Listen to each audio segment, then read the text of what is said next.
ఇంట్లో దాక్కోవే రంగా, ఢిల్లీ వెళ్దాం పదవే రంగా అంటే చావు కోసం పరిగెట్టడం ఏంటి సార్? చావే ఎదురు రావాలి అని ఇంటి ముందు కూర్చొని చావుకు ఎదురెళ్ళిన వ్యక్తి, చంపేవాడి ధైర్యం చూడండి. అరే నువ్వు కళ్ళల్లో చూస్తే కత్తిపోటు వేయలేవురా, ఆ శాలువా కప్పుకున్న వాడిని పొడిచి పడేయి అంటే వచ్చిన దొండగులు కత్తిపోట్లు పొడుస్తున్నారట. ఏ మాత్రం జంకల ఒక వ్యక్తి గారు, అతను ఎవరో ఒక బ్రాహ్మణుల వ్యక్తి అనుకుంటా, బహుశా దీక్షితులు గారు.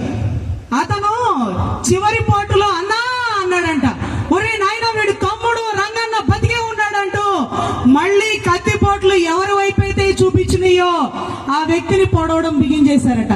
అంటే సూటిగా చూస్తే పొడిచే దమ్ము లేదు, చచ్చిపోతే ఒక సెంట్రల్ గవర్నమెంట్ నిద్రపోనే వాళ్ళ. కాంగ్రెస్ చరిత్రలో ఇందిరమ్మ రాజ్యం చూసాం, తర్వాత రాజీవ్ గాంధీ గారిని పొడిచారు, తర్వాత జరిగినవన్నీ చూసాం. కానీ ఆంధ్ర తెలంగాణ నిద్రపోలా 40-45 రోజులు ఉలిక్కి పడింది సెంట్రల్. రాజీవ్ గాంధీ గారు కూడా ఆశ్చర్యపోయారట, ఏంటట ఇన్ని రోజులు కర్ఫ్యూ అంటే, సార్ ఊరు ఉలిక్కి పడుతుంది, విజయవాడ వల్లకాడైపోతుంది, ఆ కత్తిపోట్లు పరిష్కారం దేవుడే నిర్ణయించాడు.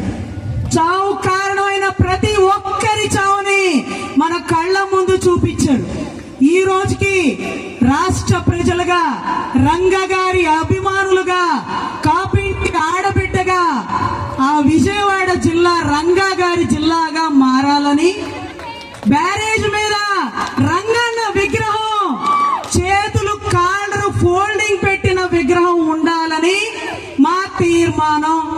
దీనికి గౌరవ ముఖ్యమంత్రి గారికి, ఉప ముఖ్యమంత్రి గారికి కూడా మా విన్నపం. ఎందుకంటే